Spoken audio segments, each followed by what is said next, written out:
Majestuosos, aunque inhóspitos, los desiertos han fascinado siempre a la humanidad. Sin embargo, no los conocemos bien. Y aunque evocan en nosotros lugares remotos y solitarios, la impronta que en ellos deja el hombre se hace cada día más presente. El desierto de Atacama en América del Sur es el más árido del planeta. En algunos lugares no ha caído una sola gota de agua desde hace 500 años. En estas condiciones extremas, la vida se limita a lo estrictamente necesario y está organizada alrededor de la poca cantidad de agua disponible.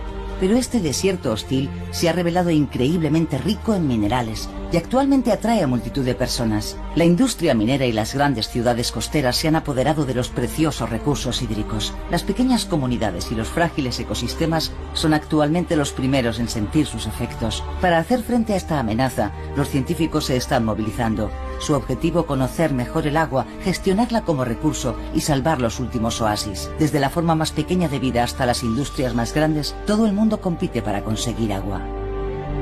Atacama, la búsqueda del agua. Las extensiones forestales de la Amazonia son a menudo las primeras imágenes que nos vienen a la cabeza cuando pensamos en América del Sur. Sin embargo, en este continente verde existe una mancha con el color de la arena situada entre la cordillera de los Andes y el Océano Pacífico. El desierto de Atacama se extiende a lo largo de todo el norte de Chile, adentrándose en Perú, Bolivia y Argentina. Aunque no es el más grande ni el más cálido del mundo, el desierto de Atacama está considerado el más seco del planeta. El desierto de Atacama es un desierto único. Es un desierto hiperárido. Un desierto donde no llueve. En el desierto de Atacama no hay ningún tipo de vida. No hay vida vegetal y en consecuencia no hay vida animal. Esta es la diferencia entre Atacama y el Sáhara, donde hay animales, escarabajos, ratones, moscas.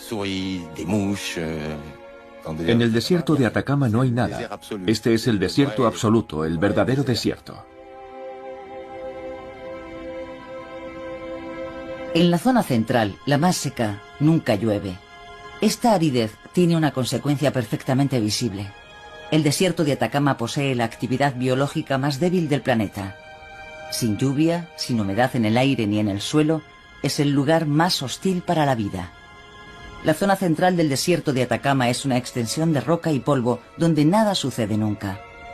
Extremadamente seco, Atacama ha permanecido así a través de las épocas desde hace millones de años.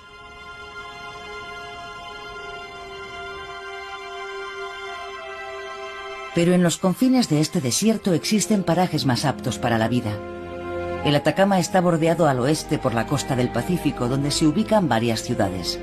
En el este se eleva hasta las estribaciones de la cordillera de los Andes, donde las comunidades indígenas han aprovechado la presencia de agua para fundar diferentes pueblos. Este desierto es el resultado de una peculiaridad geográfica. En la costa del Pacífico, la corriente de Humboldt, procedente del Antártico, enfría el aire e impide la formación de nubes. En el otro extremo, la cordillera de los Andes, con cimas de más de 6.000 metros, bloquea las nubes y la humedad procedentes de la cuenca amazónica.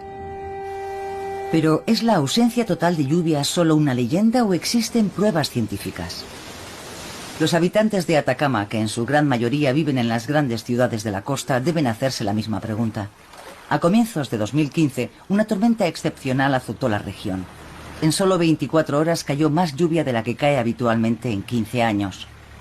En esa árida región, donde la vegetación no existe, el agua se mezcló con la arena y formó flujos de lodo letales. Las infraestructuras no estaban diseñadas para la lluvia. Cuando Luc Orliev llegó a Antofagasta en 1991, una lluvia similar había caído recientemente sobre la ciudad. Luc quedó fascinado por este excepcional fenómeno. Director de investigación en el Instituto de Investigación para el Desarrollo, trabaja en la evolución del clima en el desierto de Atacama. Su misión es reconstruir con precisión cómo era el clima en el pasado, con el fin de interpretar mejor los cambios climáticos. En las afueras de la ciudad encontró un emplazamiento donde podía aprender más acerca de los episodios lluviosos.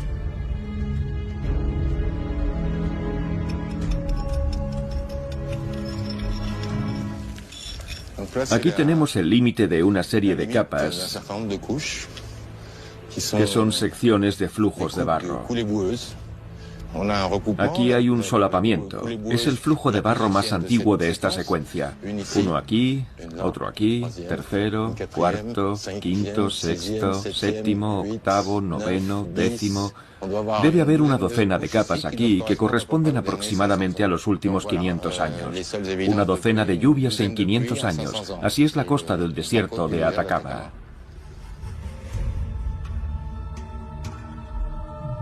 Durante las excepcionales ocasiones que llueve en la costa, los flujos de barro que se van formando se acumulan sobre los más antiguos. Aunque estas acumulaciones dan una idea de la frecuencia de las precipitaciones, Luke quería ir más lejos. Para su trabajo necesitaba saber las fechas exactas en que tuvo lugar cada uno de estos episodios lluviosos. Intento descubrir pistas que puedan datarse utilizando carbono 14. Pero como ya he dicho, en este desierto hiperárido, las probabilidades de encontrar un trocito de madera o una pequeña concha son muy escasas. Es la gran dificultad que entraña el estudio de los flujos de barro en esta región, que resulta muy complicado datarlos. La imposibilidad de datar las lluvias frenó el trabajo de Luke durante mucho tiempo y se vio obligado a recurrir a otras fuentes de información histórica. Hoy se dirige al periódico El Mercurio para explorar sus archivos y buscar artículos sobre fenómenos meteorológicos atípicos. Geólogo de profesión, ha tenido que convertirse en historiador y revisar todos los informes históricos disponibles desde la llegada de los españoles al continente. El estudio de la prensa del siglo XX y los archivos históricos nos confirma que los episodios de precipitaciones han sido siempre extremadamente raros a lo largo de la costa. Y en cualquier caso, más allá de la costa, es un desierto absoluto donde jamás llueve.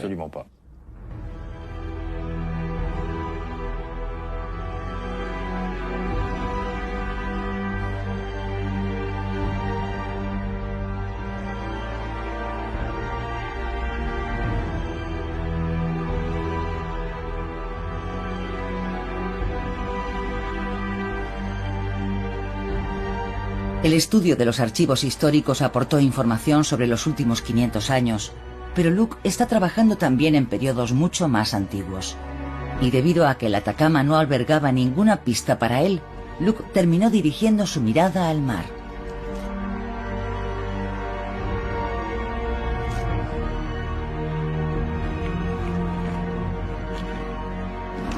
Aquí tenemos dos conchas ligeramente distintas en tamaño, pero podemos ver. Este es el primer año de crecimiento, el segundo y el tercero. Aquí está el primero, el segundo, el tercero, y vivió un poco más de tiempo. Esta es más vieja y debe tener unos 4 años.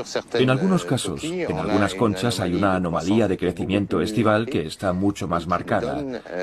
Y esto nos da las anomalías de temperatura que han tenido lugar durante el fenómeno del Niño. Durante el Niño la temperatura es 1 o 2 grados más alta. El Niño es un fenómeno climático excepcional que puede modificar todo el clima del Océano Pacífico. Tiene lugar cuando las aguas calientes, habitualmente de las costas de Australia, se dirigen hacia las costas de América del Sur, empujadas por los vientos y las corrientes. El Niño puede modificar también la trayectoria de los ciclones, causar sequías, provocar la desaparición de peces o desplazar las zonas de precipitaciones.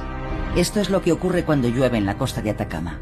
Si las conchas actuales llevan las marcas de los accidentes climáticos, debería ocurrir lo mismo con las conchas más antiguas. Luke se preguntó entonces qué podía aprender de conchas con miles de años de antigüedad.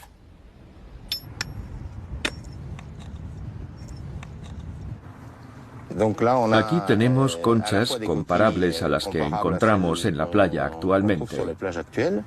Y otras especies, incluida esta en particular, que ahora vive en aguas más frías que las que hay actualmente en Antofagasta.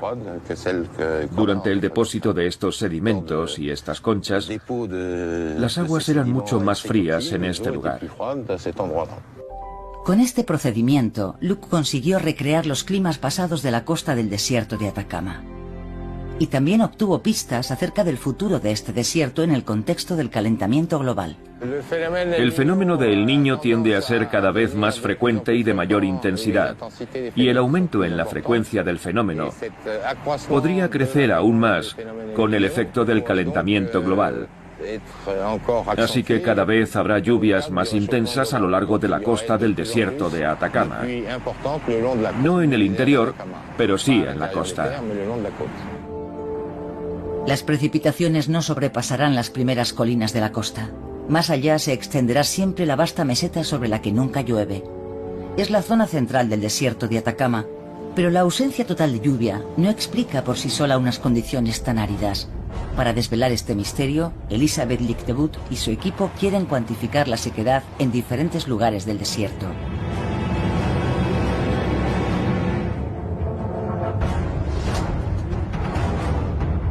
Utilizando un domo de evaporación, van a medir la humedad del aire y del suelo. Ya tenemos una estabilización alrededor de 21. Ya se está poniendo el sol, ya no es la misma intensidad, hay más viento, la velocidad del viento es mayor. En realidad, el desierto de Atacama no es un desierto muy cálido. Lo realmente importante es la sequedad del aire, la capacidad de la atmósfera para evaporar de forma eficaz el agua y absorberla. El aire de Atacama es tan seco que seca la tierra a varios metros de profundidad, impidiendo que se forme rocío, así como cualquier otro tipo de humedad. Pero el domo de evaporación va a revelar un fenómeno sorprendente. Pero bueno, mostramos efectivamente que hay una cierta evaporación desde la subterránea. Hace poco, medimos la profundidad del nivel, 1 metro, está aproximadamente aquí. Ya. Entonces, efectivamente vemos un poco de evaporación. Aunque los primeros metros de subsuelo están totalmente secos, el dispositivo acaba de revelar la presencia de agua subterránea justo debajo. Lo más extraordinario aquí es que una vez pasados esos primeros metros, que son muy secos y áridos, hay una capa de agua subterránea que constituye un enorme depósito.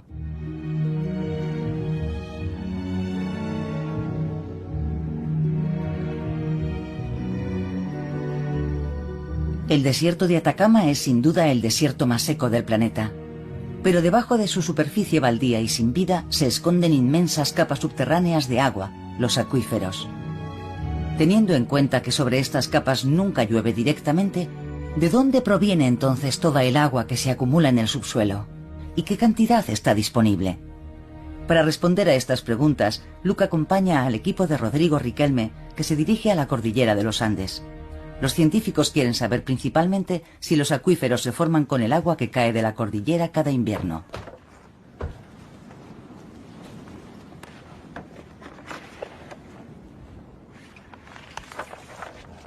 El manantial que vemos aquí está alimentado esencialmente por las nieves que vemos y precipitaciones, o como... Efectivamente, acá hay precipitaciones, ya estamos en el comienzo de la cordillera de los Andes. ¿Estamos a qué altura aquí? Aquí estamos a 3.300 metros.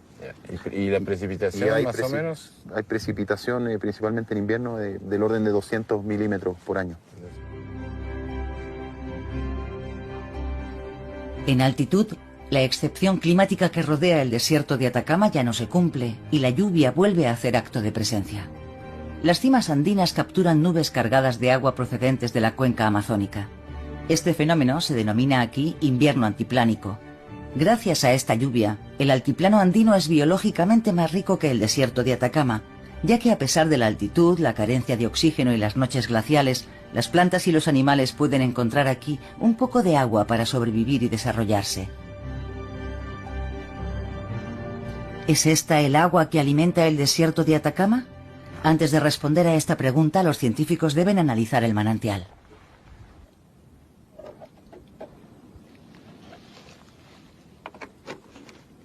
Esta agua que vemos correr ahí, ¿dónde va a terminar? ¿Tú crees que llegue al mar? Bueno, se infiltra un poco más abajo, sí, y que se desplaza aguas abajo, uno lo puede ver por la vegetación, ¿no es cierto? Sí. La vegetación se extiende bastante más abajo, y luego ya abajo las gravas, yo dudo que llegue hasta el océano. Pero va en acuífero. Pero va en acuífero, claro. Eso. Alimenta los acuíferos acá del llano. Okay. Se aproxima la noche y el equipo debe instalar rápidamente el campamento y prepararse para bivaquear a más de 3.000 metros de altitud con una temperatura aproximada de 20 grados bajo cero.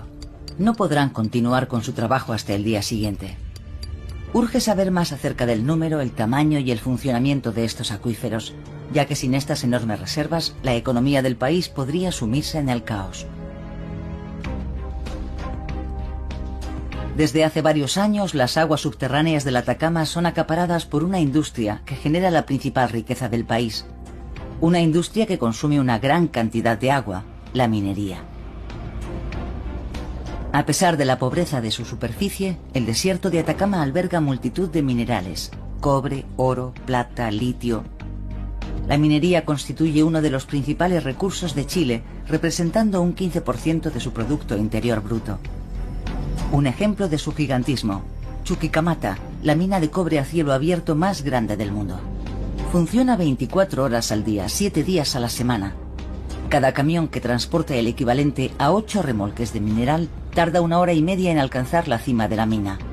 La mina, que proporciona empleo a más de 11.000 trabajadores, contiene reservas de cobre para al menos 60 años más. El único problema es que la mina necesita 100 litros de agua por segundo. El agua se utiliza en el proceso de extracción del cobre, pero también para fijar el polvo en el suelo. Como consecuencia de la actividad minera, este desierto hostil se ha convertido también en la residencia de centenares de miles de trabajadores. Las grandes ciudades costeras como Arica, Iquique y Antofagasta han visto así multiplicarse sus poblaciones por 5 en el transcurso de los últimos años. Como resultado, las ciudades se están adentrando en el desierto un poco más cada día y la demanda de agua se ha disparado.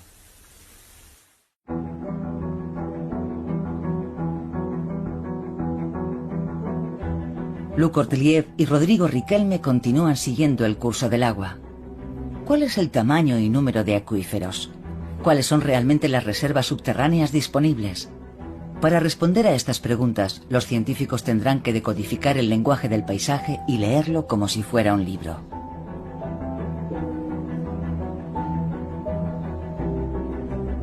La especialidad de Rodrigo Riquelme es la geomorfología. Mediante la observación de la naturaleza de las rocas, sus repliegues, sus capas y su porosidad, su principal objetivo es deducir cómo es la estructura del subsuelo, dónde continúa el agua su curso y en qué lugares se acumula.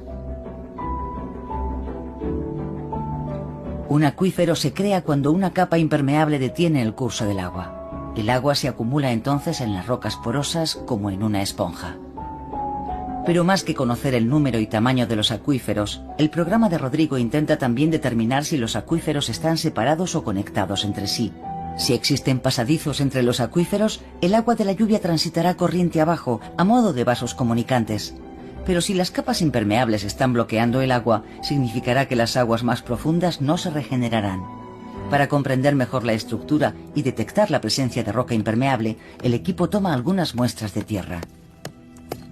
Y entonces la muestra que acaba de tomar Alberto, ¿para qué sirve? Esencialmente para ver el contenido de sales.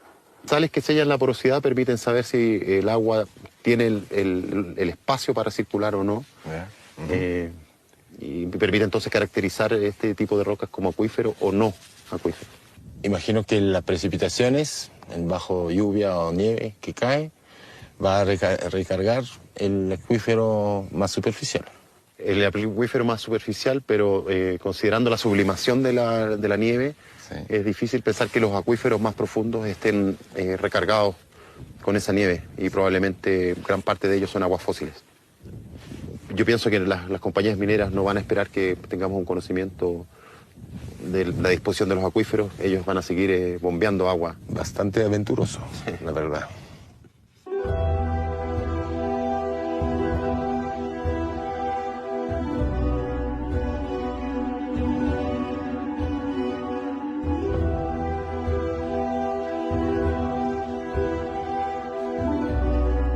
La industria minera utiliza el agua de los acuíferos sin saber si es un recurso renovable.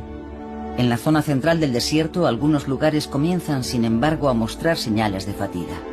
Es el caso de los salares, espacios compuestos por agua estancada y sales minerales. Luc acompaña al equipo de Jorge Valdés al salar de Yamara, Hace más de 20 años que no venía a este lugar.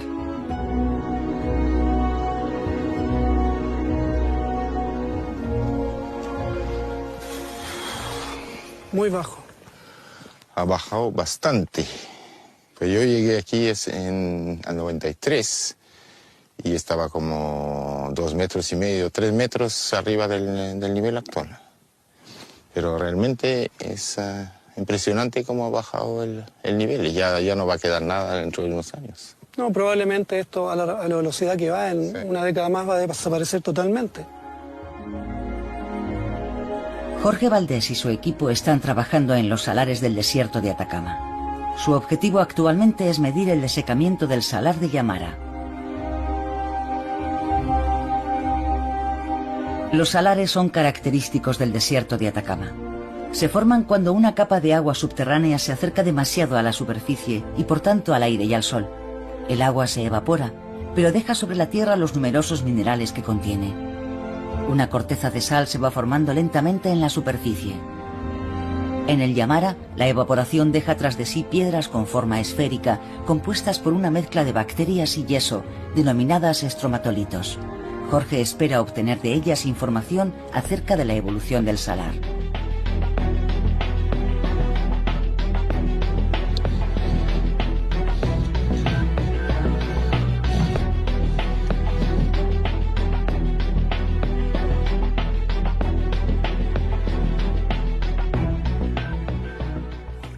Eso la marco. Y gira. Para ver abajo. Ok. Aquí ya se ve la coloración, los distintos tonos. Verdes, otros más oscuros y otros más blancos en el centro. Si uno lo gira ahí, también ve estratos. Al cortarlo podemos ver si esos estratos se repiten adentro. Ahí aparece algo de coloración. Sí, está bueno. Sí, está la orilla verde. Y la de arriba más café. Sí. Y entonces, ¿qué piensas sacar de todos estos estromatolitos, a fin de cuentas? Pensamos que los cambios en la coloración que observamos se deben a variaciones ambientales que podemos reconstruir en ellos. ¿Y cuánto tiempo crees tú que haya tomado para hacer ese estromatolito? ¿Tienes idea? No muy cierto todavía, pero creemos que alrededor de las decenas de años, uno mínimo, o máximo, mejor dicho, un siglo. La desecación de un salar es un fenómeno normal, pero el salar de Yamara está desapareciendo con gran celeridad y esto preocupa al equipo de Jorge. A pesar de su gran salinidad, los salares son en realidad entornos donde se puede encontrar vida. Algunas especies se han adaptado a este entorno extremo, 10 veces más salado que el agua del mar. Por tanto, la desecación total de este salar significaría también el final de un oasis de vida. ¿Y este cambio aquí de nivel del agua y de los parámetros te parecen naturales? En esta zona, específicamente en el salar de Yamara, no. Definitivamente no es una variabilidad natural. Sí.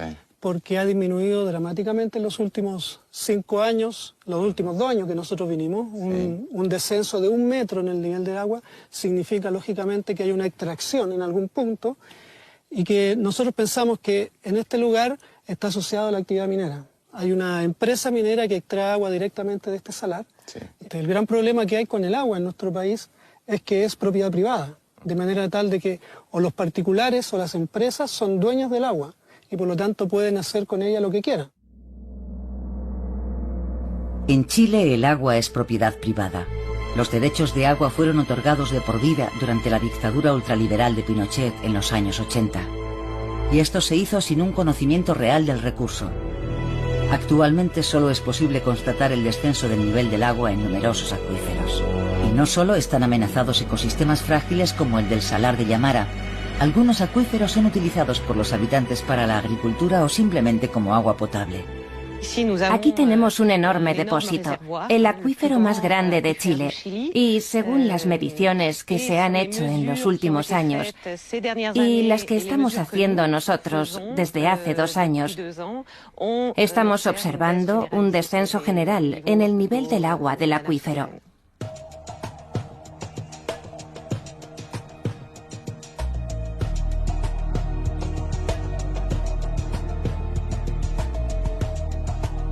Hemos situado la referencia en el nivel 0 y estamos descendiendo a una velocidad de 4,5 metros por minuto.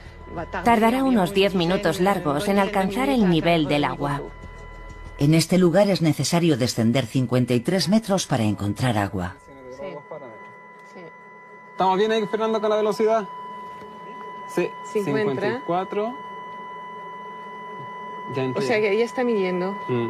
O sea que tenemos una, pero no tenemos la escala. La escala no. Pero vemos cuánto es la conductividad y esa es la temperatura. Sí. La tendencia a una caída generalizada en el nivel del acuífero indica que la demanda es mayor que la capacidad de recarga. Así que estamos explotando un agua que es fósil y que por tanto no es renovable, porque ha tardado miles de años en acumularse en este depósito. La penuria de agua se siente cada vez más en los pueblos del desierto que obtienen el agua de los acuíferos. En la pequeña localidad de Tirana, la tensión alcanza su punto más álgido durante el Festival de la Virgen del Carmen, en julio. Cada año, el suministro de agua para el festival se hace más complicado.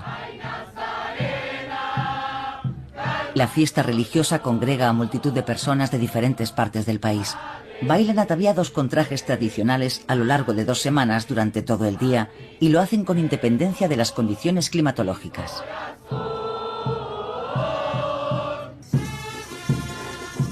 Manuel Sepúlveda no tiene tiempo para celebrar la fiesta. Él es el encargado de la distribución de agua durante las festividades. Este sector de acá es todo el poblado de La Tirana, el lugar donde existe red de agua potable, pero donde se encuentran ubicados todos estos camiones o móviles de energía, es donde en realidad no existe el agua y donde nosotros entregamos y hacemos toda la planificación, la distribución del agua. El problema del agua en La Tirana es que no le llega a todo el mundo porque Agua del Altiplano, esta empresa, tiene un radio urbano donde ellos tienen jurisdicción para tener redes de agua. En La Tirana de 1.000 personas que viven durante el año, ahora llegan 260.000 personas. Las festividades duran 3 semanas. Las autoridades municipales utilizan 20 camiones cisterna para repartir 5 millones de litros de agua a los organizadores del festival, a los bailarines y a los espectadores que sufren las inclemencias del polvo y el calor.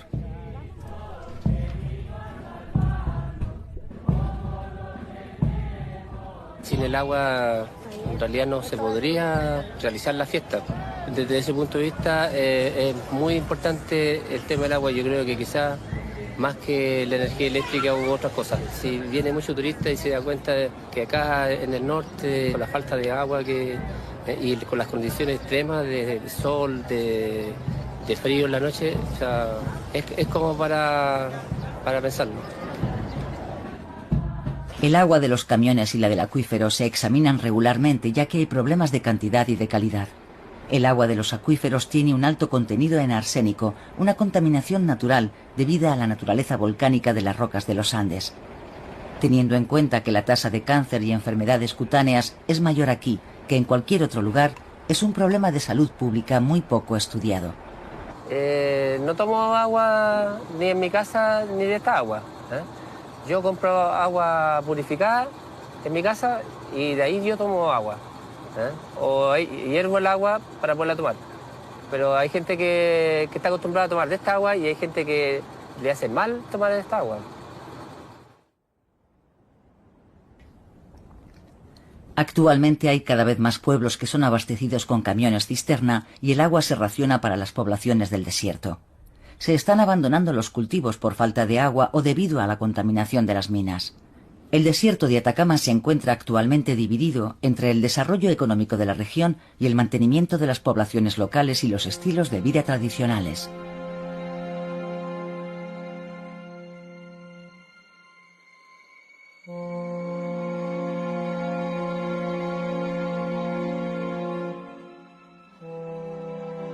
Sibaya es un pequeño pueblo situado en las estribaciones de los Andes.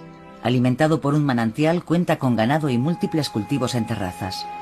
Pero el polvo que desprenden las minas ha contaminado ya los cursos de agua y el suelo, diezmando los rebaños y poniendo en peligro la vida de miles de pequeños agricultores del valle. Sin embargo, continúan prosperando muchos proyectos mineros en la región.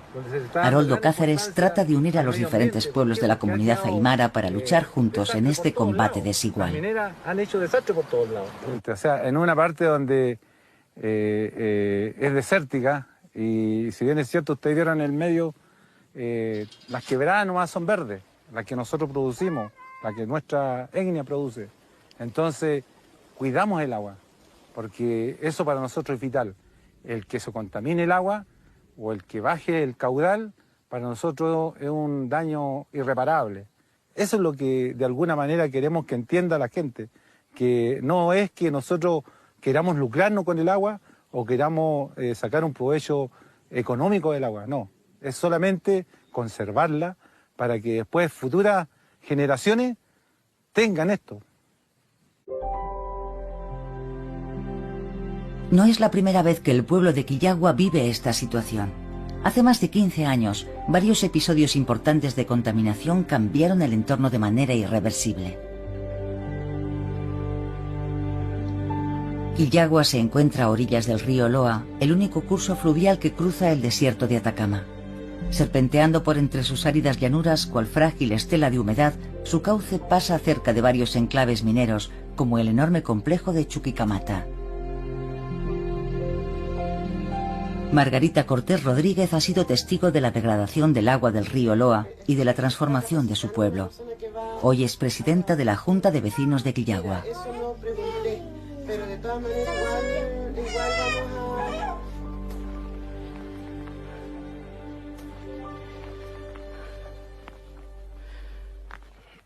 Acá era todo esto, solamente plantaciones de alfalfa. Los arbolitos que ven ustedes, estos se han acomodado para poder mantener la flora, es decir, los árboles, que es el algarrobo, porque acá lo que más se da es el algarrobo. Así que estos algarrobos que ustedes ven se han acomodado para poder mantener la especie. Pero todo esto era alfalfa, todo. Y así está, pues ustedes a donde vayan van a encontrar esta tierra así, ¿ya? Esta tierra seca. Los agricultores de Quillagua ya no pueden irrigar sus campos. El agua del Loa está demasiado contaminada para ser utilizada. Entonces, eso contaminó las aguas, la gente que tenía su agricultura siguió regando sin saber la contaminación, sino que cuando se empezaron a morir los animales, aquí había mucho cordero, mucho chancho, mucho cabrío, había vacunos también, los camarones, que no teníamos nada que envidiarle a la langosta, así los camarones, los pejerreyes, y todo se murió. Y ahí estamos, pues, esperando que ojalá podamos algún día decir, floreció, revivió todo lo que era la fauna que nos entregaba el río aquí en Quillagua para nuestra alimentación, porque era una fuente de alimentación, el choclo, el camarón, el pejerrey y los animales que tenían. Como en La Tirana, las autoridades municipales son las que se encargan del abastecimiento de agua potable. Agua a nosotros nos llega 5 veces a la semana. Nos traen el agua, cuidamos el agua, cuidamos el agua igual como un niño. Nosotros no nos bañamos en la ducha porque se pierde mucha agua, entonces ocupamos en tarros de 20 litros para bañarlo.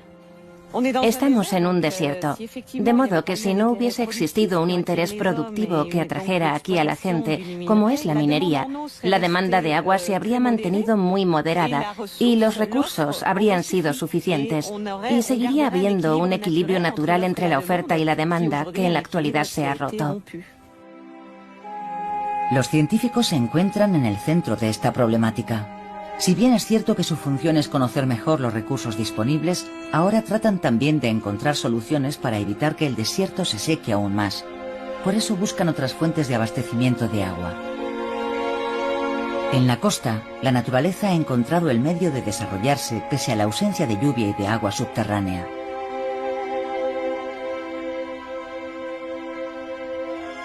Cuando el aire húmedo del océano se encuentra con el aire seco del desierto, se forma una gruesa capa de nubes que choca con los primeros relieves montañosos de la costa.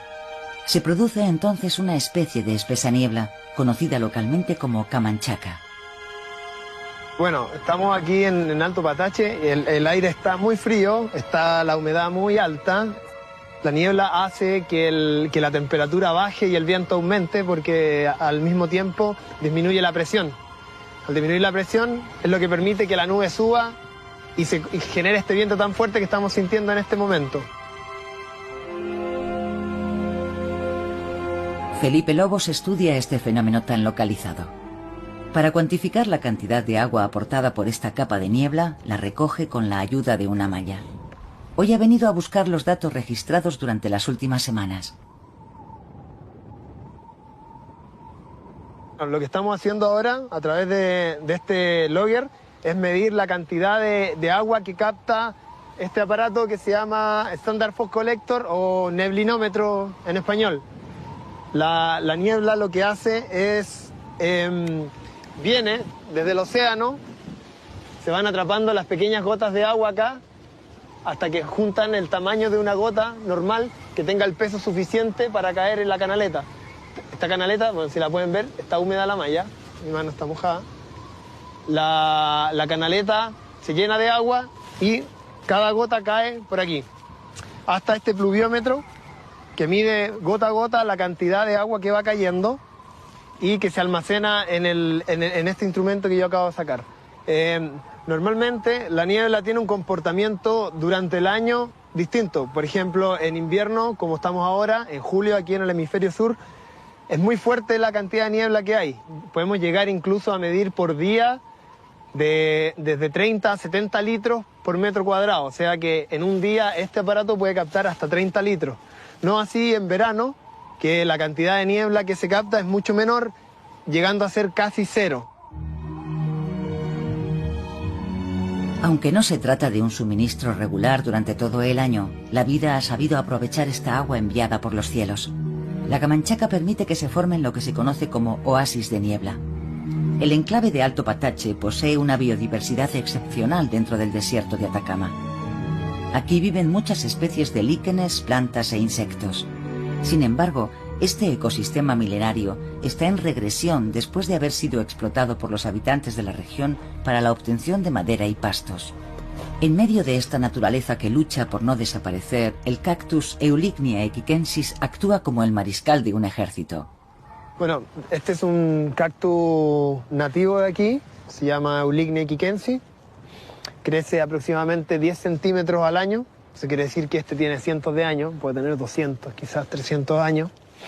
La importancia que tiene este cactus dentro del ecosistema es que funciona como su propio atrapaniebla. Este cactus, con sus espinas alargadas, sus costillas adentradas y las ramas que sobresalen de la estructura principal, puede captar más niebla que otras estructuras como las rocas u otras cosas. Entonces, el agua corre a través de sus ramas directamente hacia sus raíces. Entonces, y no solo se alimenta él, sino que también alimenta a un microecosistema que se genera alrededor del mismo. Este cactus prácticamente había desaparecido. Era utilizado como leña y para la construcción de viviendas y utensilios de trabajo. Solo los menos accesibles consiguieron mantenerse en pie.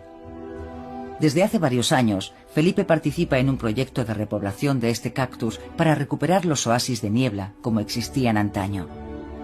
Pero como el cactus florece solo una vez cada 15 años y es polinizado por un único insecto, los científicos solo pudieron obtener unas cuantas semillas viables para lanzar su proyecto.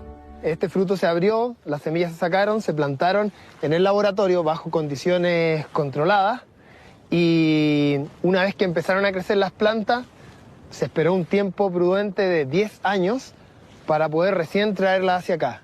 Mientras eso no suceda, nosotros instalamos esta reja que las protege de los depredadores y esta malla que surte un poco de agua al mismo cactus hasta que él alcance su tamaño y pueda hacerlo por sí mismo. Y estos lugares que aparentemente son completamente desiertos, albergan este tipo de plantas que son únicas casi en el planeta. Entonces es muy importante poder mantener y conservar y de esta manera reforestar el ecosistema, reconstituir el ecosistema básicamente.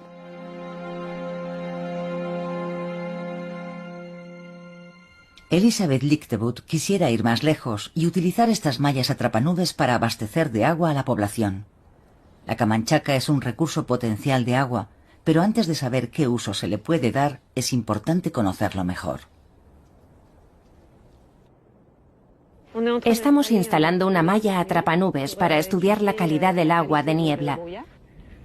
La idea es instalar mallas atrapanubes en zonas donde podamos recoger suficiente agua para obtener muestras y luego analizarlas en el laboratorio. Hemos elegido este lugar porque hay presencia de esta vegetación que muestra efectivamente que se trata de una zona donde se concentra la niebla, ya que es una planta desprovista de raíces que se desplaza sobre las colinas y las dunas en función de la presencia o no de la niebla.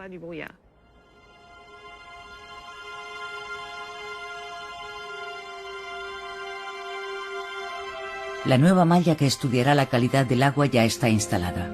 Ahora habrá que esperar a la mañana siguiente para obtener los primeros resultados y confiar en que la niebla ascienda hasta el emplazamiento de la investigación.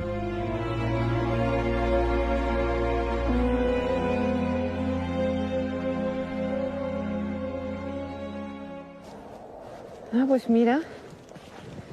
¡Qué bueno! Funcionó. Sí. Ya está casi lleno. La zona es buena, finalmente. ¡Qué bueno! La cantidad de agua recogida es satisfactoria, pero hay que analizarla para ver qué uso se le puede dar. Mira, ya está. 1466 microsiemens por centímetro. Bueno, ya, ahora medimos el pH. A ver. ¿La M? Menos de 5, 4,65. O sea, igual es ácido. Igual es.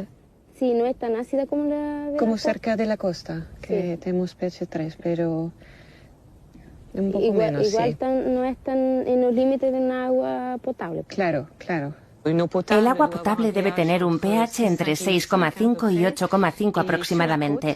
Y en la costa tenemos agua de niebla con un pH muy ácido, un pH 3. Aquí la calidad es un poco mejor.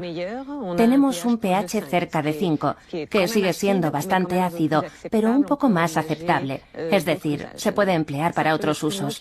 Podría ser un agua que sirva para completar un suministro de agua para una familia o una pequeña comunidad, como uso complementario doméstico, para lavar los platos, por ejemplo. Pero también estamos analizando su uso potencial en la agricultura. De ahí la importancia de analizarla para estar seguros de la calidad del agua. Los problemas de calidad no atañen solamente al agua obtenida por medio de las mallas. La gestión de las aguas residuales es otro problema importante. Cuando vuelven al suelo contaminan la capa freática y hacen inutilizable toda el agua. El equipo de Elizabeth intenta filtrar esas aguas con la ayuda de plantas. Buenos días, Leonardo. Buenos días, Elizabeth. ¿Qué tal? Bien, aquí. ¿Es agua ya tratada? No, todavía no. Le faltan 2 días más de tratamiento, pero bueno, tú puedes ver que ya esta agua tiene 5 días de haber sido puesta acá. Tiene 5 días de tratamiento, en total son 7. Y bueno, como tú puedes ver, tiene un color... ¿Qué tal la calidad del agua?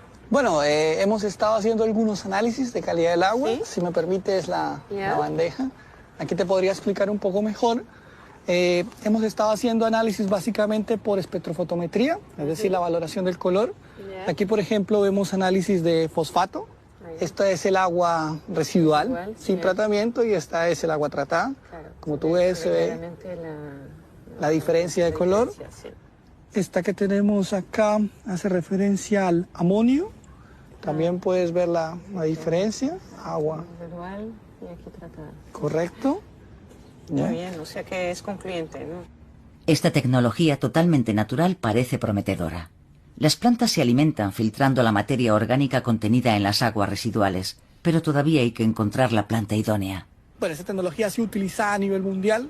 Encontrar una planta óptima no es tan fácil, sobre todo porque es un poco complicado que se adapte a las condiciones áridas predominantes en el desierto de Atacama. Intentamos trabajar con especies del altiplano y eso es un poco lo que hemos intentado hacer, trabajar con especies autóctonas, aunque también, como se pudo ver, con especies foráneas. Utilizar el poder de las plantas puede ser beneficioso, y no solo para tratar las aguas residuales. En pleno núcleo de la zona central, donde el suelo es completamente salino, un bosque ha encontrado contra todo pronóstico los medios para desarrollarse. Un tipo muy especial de árbol ofrece refugio y protección a otras plantas, animales y seres humanos. Sergio Barraza, del Servicio de Parques Nacionales de Chile, vela por la salud de este frágil bosque situado en medio del desierto. Se dirige a una plantación reciente donde los jóvenes arbustos se están desarrollando.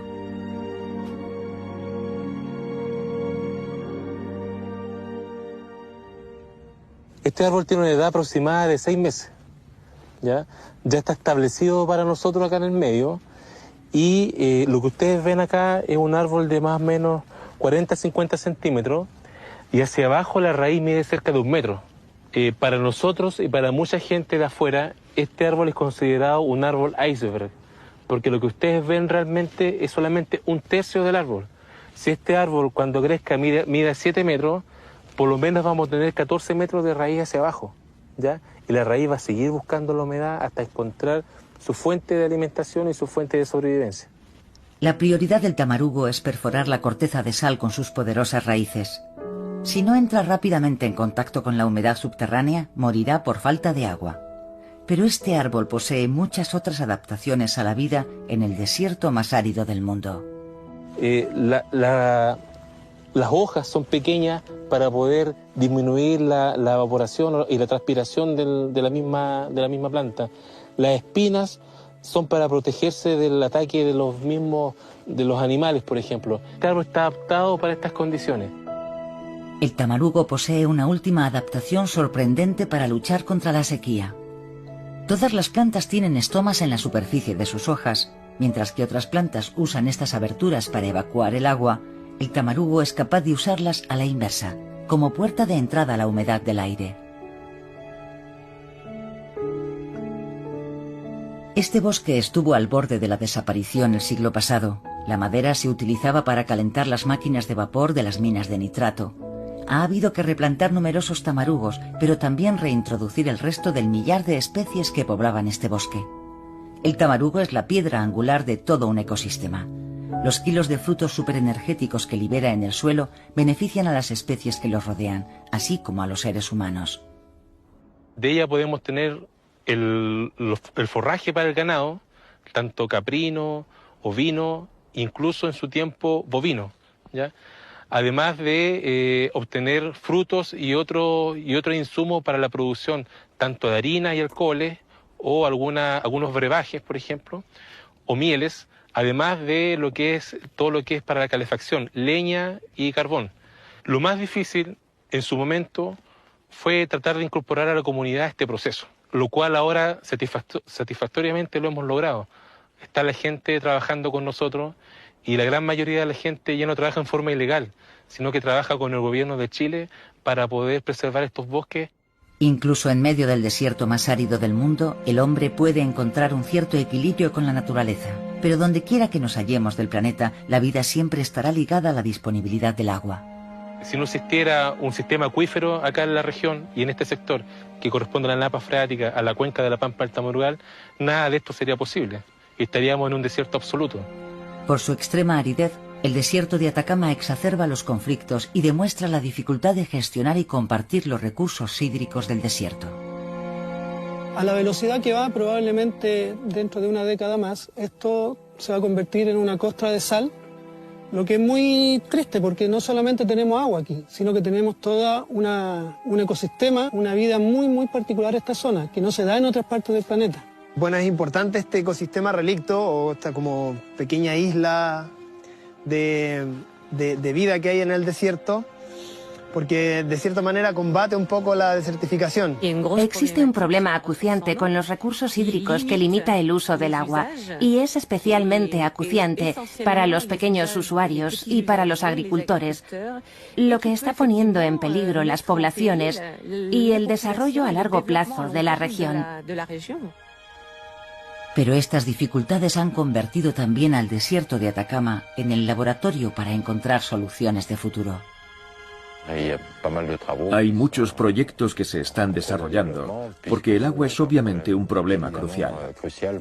Todo el conocimiento que adquirimos se podrá extrapolar a otras zonas áridas del mundo y mejorar, de hecho, nuestro conocimiento general de las zonas desérticas. Protegido a lo largo de millones de años por su extrema aridez, el desierto de Atacama ha sido perturbado en su largo sueño por el apetito creciente de los hombres. ¿Esta agitación reciente anuncia el final del desierto o será solo una minúscula gota de agua a escala geológica?